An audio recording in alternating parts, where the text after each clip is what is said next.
नमस्कार साथियों, स्वागत है आपका हमारे ज्ञानवाणी चैनल में। आज हम लोग गणित की 5वीं क्लास देखेंगे। कुछ टेक्निकल इशू के कारण जो है हमारी क्लासेस अपलोड नहीं हो पा रही थी। अब जो है धीरे धीरे क्लासेस अपलोड होंगी। तो चलिए शुरू करते हैं। आज हम लोग देखेंगे, हमारा जो टॉपिक है वो है संख्या एवं संख्या पद्धति में।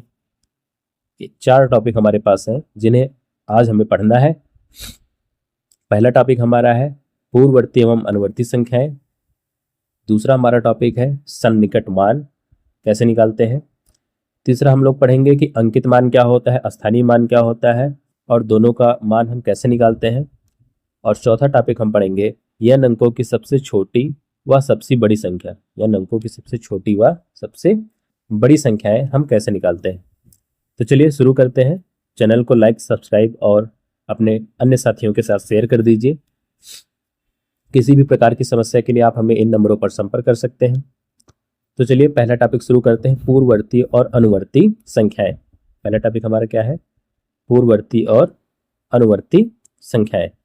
ठीक है, तो सबसे पहले हम लोग देखेंगे पूर्ववर्ती संख्या किसे कहते हैं।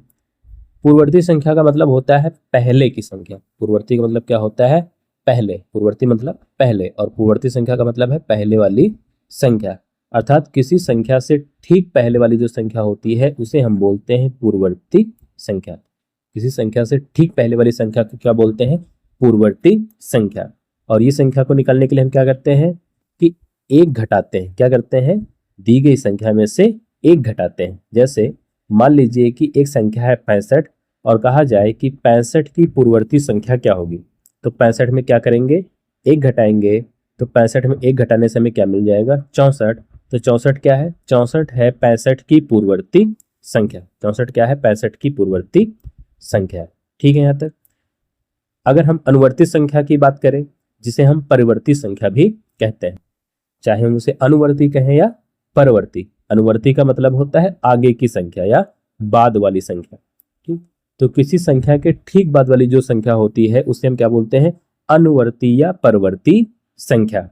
और इसे निकालने के लिए हम क्या करेंगे, संख्या में एक जोड़ देते हैं। इसे निकालने के लिए क्या करेंगे, संख्या में एक जोड़ देते हैं। तो अनुवर्ती संख्या और परवर्ती संख्या क्या होगी, एक जोड़ेंगे और पूर्ववर्ती संख्या में क्या करेंगे, एक घटाएंगे। ठीक है यहाँ तक। पूर्ववर्ती संख्या में एक घटा देंगे, अनुवर्ती संख्या में एक जोड़ देंगे। आसान सा टॉपिक है।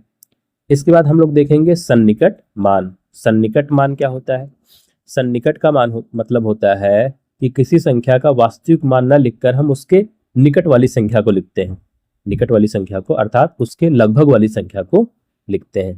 किसी संख्या का वास्तविक मान ना लिखकर क्या लिखते हैं, उसके निकट आधार वाली संख्या के रूप में। जैसे मान लीजिए 123 है, क्या है 123, और कहा जाए कि हमें इसको निकटतम दहाई के मान में लिखना है। किसमें लिखना है, निकटतम दहाई के मान में लिखना है।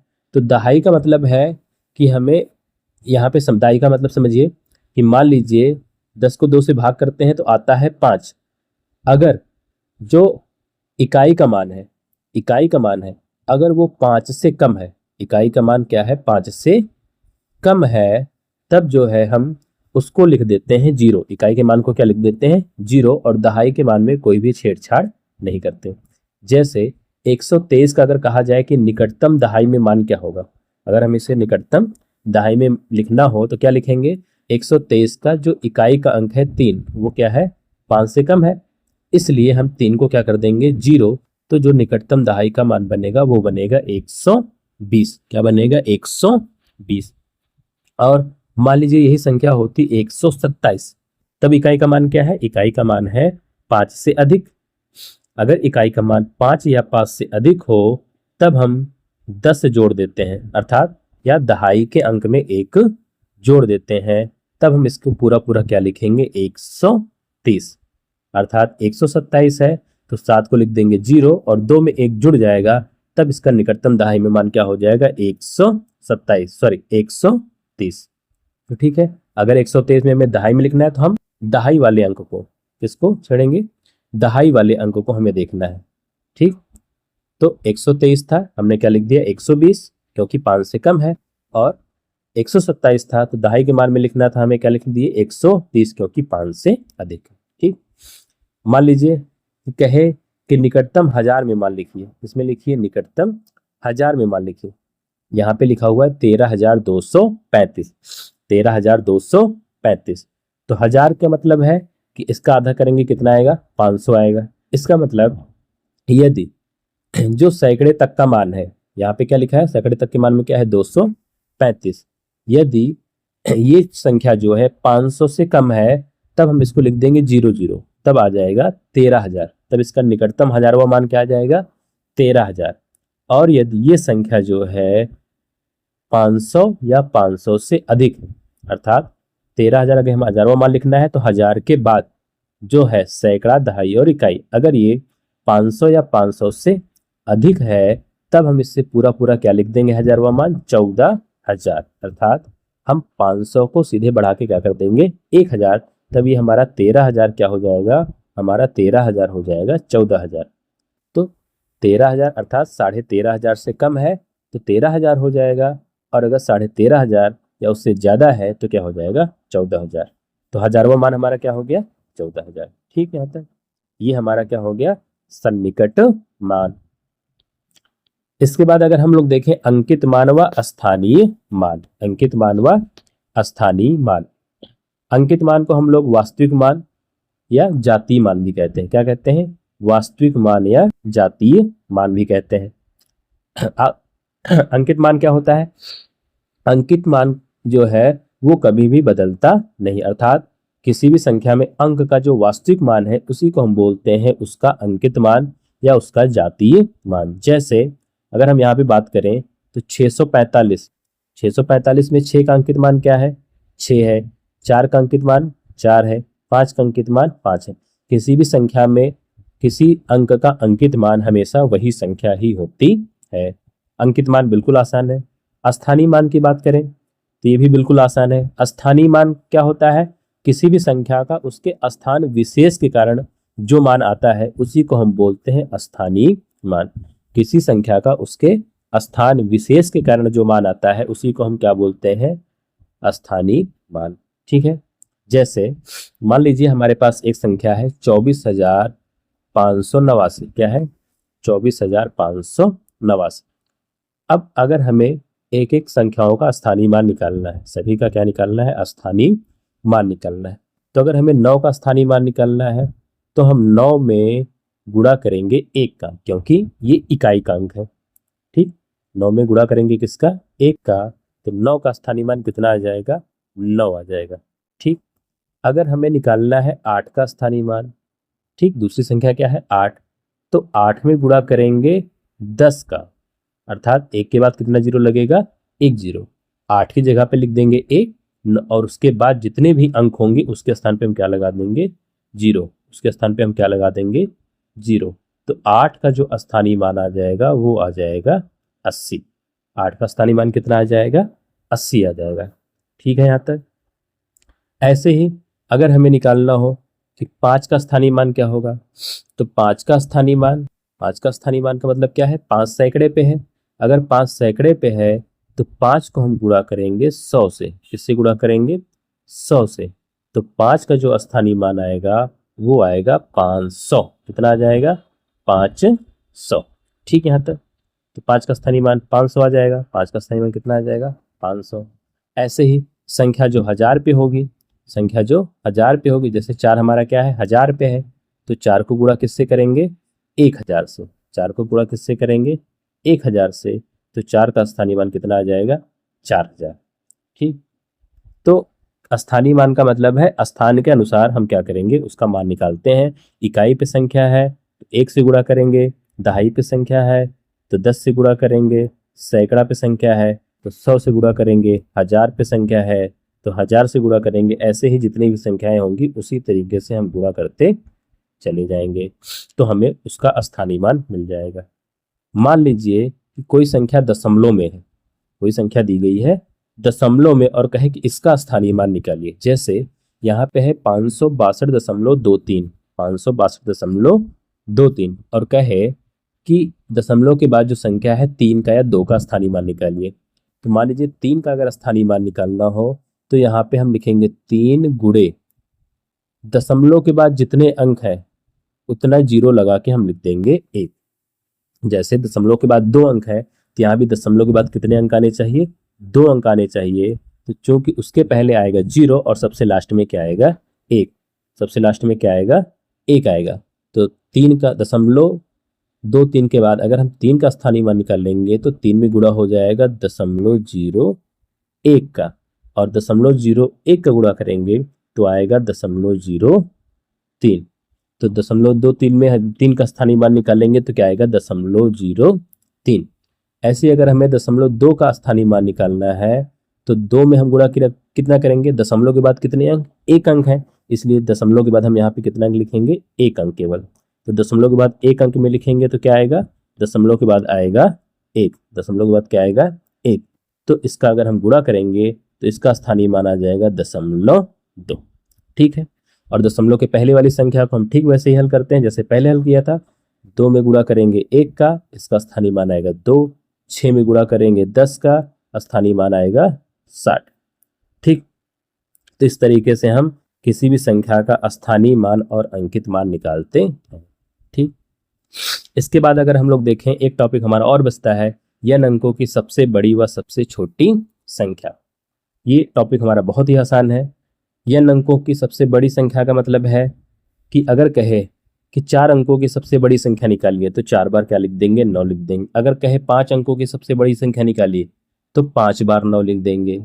अगर कहे कि 1 अंक की सबसे बड़ी संख्या बताइए तो सबसे बड़ी संख्या क्या हो जाएगी, 9। इसका मतलब है जितने बार कहे, जितने अंकों की संख्या बोले उतनी बार हमें क्या लिख देना है, 9 लिख देना है। तो हमें मिल जाएगी n अंकों की सबसे बड़ी संख्या। 5 अंकों की सबसे बड़ी संख्या पूछे तो 5 बार 9 लिखना है। 6 अंकों की सबसे बड़ी संख्या पूछे तो 6 बार 9 लिखना है। 7 अंकों की सबसे बड़ी संख्या पूछे तो 7 बार 9 लिखना है। ठीक। जितने अंकों की पूछे उतनी बार हमें क्या लिख देना है, 9 लिख देना है। और अगर कहे कि n अंकों की सबसे छोटी संख्या क्या है, तो n अंकों की सबसे छोटी संख्या का मतलब है कि जितने अंकों की, जैसे 4 अंकों की कहे 4 अंकों की सबसे छोटी संख्या, तो जितने अंक है 1 लिखने के बाद उससे 1 कम हम क्या लगा देंगे, 0 लगा देंगे। अगर 4 अंकों की सबसे छोटी कह रहा है 1 लिखेंगे और 4 से 1 कम क्या होता है, 3, तो कितना 0 लगाएंगे, 3। अर्थात हमारे पास कुल संख्या जो होगी वो कितनी होगी, 4 अंक की होगी। 1 2 3 4। तो 4 अंक की संख्या लिखने के लिए हम क्या लगाएंगे, 1 लगाएंगे स्टार्टिंग में। ठीक है। कितने भी अंकों की संख्या कहे, अगर 5 अंकों की कहे कि 5 अंकों की सबसे छोटी संख्या बताइए तो सबसे पहले 1 लिखेंगे और उसके बाद 5 से कम क्या होता है, 4, तो कितने 0 लगाएंगे, 4। तो ये बनेगी 1 2 3 4 5, 5 अंकों की सबसे छोटी संख्या। तो इसे हम पढ़ेंगे 10,000। अगर ये कहे कि 9 अंकों की सबसे छोटी संख्या बताइए तो क्या करेंगे, 1 लिखेंगे और 1 के बाद कितने 0 लगेंगे, 8 0। कितने 0, 8 0। तो ये हो जाएगी हमारी 9 अंकों की सबसे छोटी संख्या। ठीक है। उम्मीद है आपको ये 4 टॉपिक अच्छे से समझ में आया होगा, जिसमें हम लोगों ने पढ़ा पूर्ववर्ती अर्थात पहले वाली संख्या, अनुवर्ती अर्थात बाद वाली संख्या, सन्निकट मान अर्थात जो हम लगभग में मान लिखते हैं, इसके बाद हमने पढ़ा अंकित मान और स्थानीय मान, और लास्ट हमारा टॉपिक था n अंकों की सबसे बड़ी व सबसे छोटी संख्या। देखने में तो ये सारे टॉपिक बहुत ही आसान है, बहुत ही बेसिक हैं, लेकिन हर साल यूपी टेट की परीक्षा में इससे सवाल पूछे जाते हैं। जैसे यहाँ पे हम लोग आपके लिए कुछ PYQ लेके आए हैं। देखिए, पहला सवाल जो है ये है यूपी टेट 2011 में पूछा गया है। किसमें पूछा गया, यूपी टेट 2011 में। कह रहा है कि 496 और 318 का निकटतम सैकड़ा में मान ज्ञात करिए। का निकटतम सैकड़ा में मान ज्ञात करना है। तो अगर निकटतम सैकड़ा में मान निकालें तो सबसे पहले कह रहा है 496 योग 318। तो 496 को 318 में जोड़ेंगे तो क्या आएगा, 8 और 6 14। हासिल कितना आया, 1, 9 1 10 और 1 11। हासिल कितना आया, 1 4 3 7 1 8। तो कितना आया, 814। हमें किस में निकालना है, निकटतम सैकड़ा में निकालना है। जब हमें दहाई में निकालना होता था तो इकाई वाले अंक को 0 करते थे, 1000 में निकालना होता था तो सैकड़ा तक के मान को हम 0 करते थे। ठीक। अगर हमें सैकड़ा में निकालना है तो हमें दहाई तक के मान को क्या करना पड़ेगा, 0 करना पड़ेगा। तो यहाँ पे लिखा है 8 से 14। अगर 8 के बाद वाली संख्या अर्थात सैकड़ा के बाद वाली संख्या 5 से कम है तो कितना है 1 है, 5 से क्या है कम है, तब हम इस दोनों संख्या को क्या कर देंगे 0 कर देंगे, तो हमें जो संख्या मिलेगी वो मिलेगी 800। क्या मिलेगी 800। और यदि अगर यही संख्या जो होती 854, तब हम इसको क्या लिखते 900। लेकिन चूंकि ये संख्या क्या है हमारे पास 814 है, अर्थात सैकड़े के बाद वाली संख्या 5 से कम है, इसलिए हम इसको अगर निकटतम मान लिखेंगे तो क्या आएगा 800। ऑप्शन हमारा हो जाएगा 200, सॉरी दूसरा ऑप्शन हो जाएगा कितना हो जाएगा 800। ठीक है, अगला प्रश्न देखें। अगर कह रहा है निम्नलिखित में से कौन सा सही है, निम्नलिखित में कौन सा सही है, किसमें पूछा गया सीटेट जनवरी 2011 में, सॉरी 2012 में। अगर इसका मान निकाले हम तो कह रहा है कौन सा सही है 1000 का परिवर्ती, चारों को हम देखेंगे बारी बारी से हल करेंगे। 1000 का परवर्ती, 1000 का परवर्ती का मतलब है 1000 के बाद वाली संख्या, 1000 के बाद का मतलब है कि 1000 में हमें कितना जोड़ना है 1 जोड़ना है, तब आएगा 1001। कितना आएगा 1001। 1000 के परवर्ती का पूर्ववर्ती, 1000 के परवर्ती का पूर्ववर्ती, तो सबसे पहले हम 1000 का परवर्ती निकाल लेंगे, फिर इसका पूर्ववर्ती निकालेंगे। तो 1001 आया, कितना आया 1001। 1000 का परवर्ती कितना आया 1001, और इसका पूर्ववर्ती निकालने के लिए इसमें से एक क्या करेंगे घटा देंगे। परवर्ती में एक जोड़ते हैं, पूर्ववर्ती में एक घटाते हैं, तो फिर घटाएंगे तो कितना आ जाएगा 1000 आएगा। कह रहा है 1000 का परवर्ती का पूर्ववर्ती कितना है 1000 है, तो कह रहा है सही बात है 1000 का परवर्ती कितना हो जाएगा 1001, फिर उसका पूर्ववर्ती निकालेंगे तो आएगा 1000। इसका मतलब है कि पहला ऑप्शन हमारा सही है। और इसमें क्या कह रहा है कि कौन सा सही है, तो उत्तर हमारा क्या आ गया 1000, मतलब पहला ऑप्शन सही। ठीक, और सारे को हल करेंगे ठीक ऐसे ही, तो वो सारे उत्तर क्या होंगे गलत आएंगे। जैसे 1000 का पूर्ववर्ती निकाल लेंगे, दूसरे ऑप्शन में देखें, अगर 1000 का पूर्ववर्ती निकाल लेंगे तो 999 आ जाएगा, फिर उसका पूर्ववर्ती निकाल लेंगे तो 998 आएगा। ऐसे ही तीसरे ऑप्शन में 1000 का पूर्ववर्ती निकालेंगे तो क्या आएगा 999 आएगा, फिर उसका परवर्ती निकाल लेंगे तो 1000 आएगा, लेकिन यहाँ पे क्या कह रहा है 1001 कह रहा है, तो ये भी गलत है। यहाँ पे 1000 का पूर्ववर्ती निकालेंगे, फिर उसका परवर्ती निकालेंगे, सेम वही है, कह रहा है 1002 आएगा, नहीं आएगा, हमने अभी निकाला कितना आया 1000 आएगा। ठीक है, यहाँ तो अगला प्रश्न अगर देखें तो कह रहा है 63,606 में स्थानीय मानों का योगफल, यहाँ में क्या निकालना है 63,606 में स्थानीय मानों का योगफल। तो हमें सभी का स्थानीय मान निकालना, हमने क्या बताया कि जिसका स्थानीय मान पहले इस वाले 6 का निकालेंगे, किसका निकालेंगे पहले वाले 6 का निकालेंगे, तो 63,606 इसका स्थानीय मान आएगा 6, इसका स्थानीय मान निकाल लेंगे तो 6 गुणे किस स्थान पर है सैकड़े के स्थान पर है, तो कितने से गुणा होगा 100 से, तो कितना आएगा 600। और इसका स्थानीय मान निकाल लेंगे तो कितने स्थान पर है 10,000 के स्थान पर है, तो कितने से गुणा होगा, एक के बाद लगेंगे 4 जीरो, एक के बाद कितना लगेंगे 4 जीरो, तब ये जो संख्या हमारे पास आएगी ये आएगी 60,000। कितनी आएगी 60,000। ठीक, इसका मान आ गया 60,000, बीच वाले का आ गया 600 और इकाई में आ गया 6। कह रहा है तीनों का योगफल निकालना है, तीनों का क्या निकालना है योगफल निकालना है। तो तीनों का योगफल निकालने के लिए हम क्या करेंगे तीनों को जोड़ देंगे। तो पहला आया था हमारा कितना 60,000, दूसरा कितना आया था 600 और तीसरा आया था 6, तीनों को जोड़ेंगे तो 60606। तो हमारा जो ऑप्शन हो जाएगा वो हो जाएगा पहला ऑप्शन 60606, 60606। ठीक है, ऐसे ही अगर हम अगला प्रश्न देखें जो कि स्टेट में आया हुआ है 2014 में, किसी विषम प्राकृतिक संख्या के परवर्ती और पूर्ववर्ती का गुणनफल हमेशा किस संख्या से विभाजित होता है। कह रहा है किसी विषम प्राकृतिक संख्या, विषम प्राकृतिक संख्या कोई भी मान लेते हैं वो संख्या है 7। कह रहा है इसका परवर्ती, परवर्ती का मतलब है इसका परवर्ती आएगा 7 में 1 जोड़ेंगे तो 8, और पूर्ववर्ती इसका पूर्ववर्ती आएगा 7 में 1 घटाएंगे तो 6।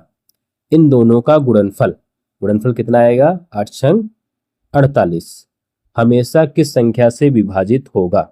तो ये संख्या हमेशा होगी 8 से विभाजित। ठीक, यहाँ पे अगर हम देखें तो 4 से 6 से 8 से लग रहा है विभाजित होगा। लेकिन अगर हम कोई और एग्जाम्पल लें, मान लीजिए कि एक संख्या लेते हैं हम 20, कोई भी विषम हमें प्राकृतिक संख्या लेनी है, तो विषम प्राकृतिक संख्या हमारे पास मान लेते हैं 21, जिसका परवर्ती है 22 और पूर्ववर्ती है 20। इन दोनों को हम गुणा करें तो क्या होगा, 22 दूना 44 अर्थात 440। तो ये संख्या हमेशा किससे विभाजित होगी, 8 से विभाजित होगी।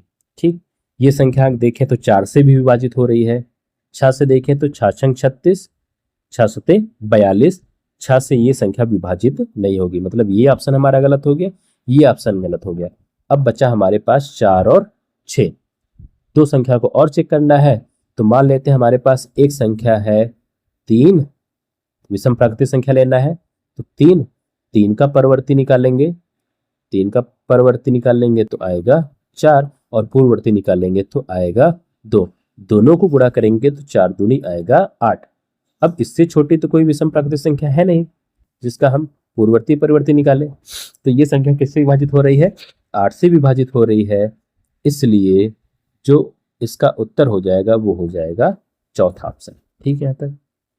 इसके बाद हम अगला प्रश्न देखें तो कह रहा है 35,362 के 5 के स्थानीय मान तथा इसके अंकित मान में अंतर बताइए। हमने स्थानीय मान अंकित मान बताया था आपको, तो 35,362 में अगर हम 5 का स्थानीय मान निकाल लें तो 5 के बाद जितने अंक हैं उतने क्या लगा देंगे, 0, अर्थात 5 में कितने से गुणा हो जाएगा, 1000 से।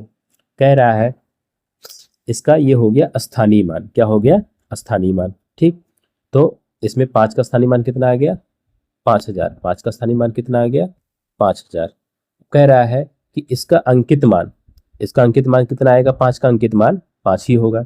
इन दोनों का हमें निकालना है अंतर, दोनों का अंतर निकालेंगे तो घटाएंगे तो ये आ जाएगा 5994 अर्थात 4995। हमारा जो उत्तर हो जाएगा वो हो जाएगा तीसरा 4995। ठीक है, तो ये हमारे इसके बाद एक प्रश्न हमारा और है जो कि यूपी टेट 2011 में पूछा गया है। कह रहा है 4 अंकों की वृहत्तम और न्यूनतम संख्याओं का योगफल। हमने बताया n अंकों की सबसे बड़ी और सबसे छोटी संख्या क्या होती है, तो वही हमें यहाँ पे निकालना है। 4 अंकों की वृहत्तम मतलब 4 अंकों की सबसे बड़ी संख्या क्या होती है, 9999। 9999 मतलब कितनी बार 9 लिखना है, 4 बार। और 4 अंकों की सबसे न्यूनतम संख्या हमने बताया 1 लिखने के बाद क्या लगा देंगे, उससे कम 0। 1 लिखने के बाद क्या लगा देंगे, 0। टोटल बनेगी 4 अंकों की संख्या। हमें निकालना है दोनों का योगफल, तो 909 909 909 और 91 10, तो उत्तर हमारा आ जाएगा 10,999। ठीक है, इसके बाद एक प्रश्न हमारा और बचता है। हमने बताया था दशमलव में स्थानीय मान कैसे निकालते हैं, यूपी टेट 2014 में पूछा गया है। ठीक है, जितने भी टॉपिक हमने पढ़ाए हैं वो सारे यूपी टेट या सी टेट में प्रीवियस ईयर में पूछे जाने वाले प्रश्न हैं। ठीक, तो यूपी टेट 2014 में पूछा गया है, क्या है, यहाँ पे लिखा हुआ है 1715.275। 5 में 7 के स्थानीय मानों का अंतर, क्योंकि यहाँ पे 7 दो जगह पे आया हुआ है, एक यहाँ पे आया हुआ है, एक दशमलव के बाद आया हुआ है, तो कह रहा है इनके स्थानीय मानों का अंतर। तो यहाँ पे देखें 1715.271, इस 7 का स्थानीय मान निकालेंगे तो आएगा 7, उसके बाद कितने अंक हैं, 2 अंक हैं, कितना आएगा 700। फिर दशमलव के बाद जितने अंक हैं वो हमारे सारे हो जाएंगे 0। हमने बताया जिसका स्थानीय मान निकालेंगे वो अंक लिखने के बाद उसके बाद जितने भी अंक हैं उसमें हमें क्या लगा देना है, 0 लगा देना है। अगर बीच में दशमलव लगा है तो दशमलव लगा देंगे। ठीक है, हम फिर से लिख लेते हैं, यहाँ पे आ जाएगा 700 और दशमलव के बाद कितने अंक हैं, 3 अंक, यहाँ पे लगा देंगे 3 0। ठीक, दशमलव के बाद 3 0 लगाइए या 2 0 लगाइए। ठीक, क्योंकि हमें यहाँ पे केवल 2 0 की आवश्यकता है। उसके बाद दशमलव के बाद क्या लिखा हुआ है, 0.27। 0.27 का मतलब है कि यहाँ पे हम लगाएंगे जहाँ पे दशमलव के बाद 27 अर्थात दशमलव के बाद दूसरे अंक पे 7 है, तो दशमलव के बाद लगाएंगे 0 और उसके बाद लिखेंगे 7 अर्थात उसके पहले सारे स्थान पे क्या हो जाएगा, 0। हमने बताया था कि अगर दशमलव के बाद जितने अंक होंगे हम दशमलव लगा के उतने के बाद एक लिख देंगे। दशमलव लगा के उतने के बाद क्या लिख देंगे, एक लिख देंगे। तो दशमलव के बाद दूसरे अंक पे 7 है, तो दशमलव के बाद लगाएंगे 0 और 1 का गुणा करेंगे, तो आ जाएगा 0.07। कह रहा है इन दोनों का हमें क्या निकालना है, अंतर। इस 0 से हमें कोई मतलब नहीं है, इसको हटा देंगे। 0 में से 7 घटाएंगे, नहीं जाएगा। यहां से जब हासिल लेके आएंगे तो बचेगा 10 में से 7 जाएगा 3, यहाँ पे आएगा 9, दशमलव लगाएंगे, यहाँ पे आएगा 9, यहाँ पे 9 और यहाँ पे 6। ठीक है, ये जो दशमलव के जोड़, घटाना, गुणा, भाग, ये सारी चीजें हैं, ये हम अगले वीडियो में देखेंगे। ठीक है, फिलहाल ये सब बेसिक है, लेकिन हम इन सब को धीरे धीरे एक एक करके पढ़ेंगे भी आगे। ठीक, तो यहाँ पे हमारा जो उत्तर आ जाएगा 699.93। तो ऑप्शन हमारा क्या हो जाएगा, डी। ठीक, तो ये सारे हमारे यूपी टेट प्रीवियस ईयर में पूछे गए प्रश्न हैं। उम्मीद है आपको समझ में आया होगा। जाते जाते आप हमारे चैनल को लाइक, सब्सक्राइब और शेयर कर दीजिए, और ऐसे ही यूपी टेट की तैयारी अच्छे ढंग से करते रहिए। धन्यवाद।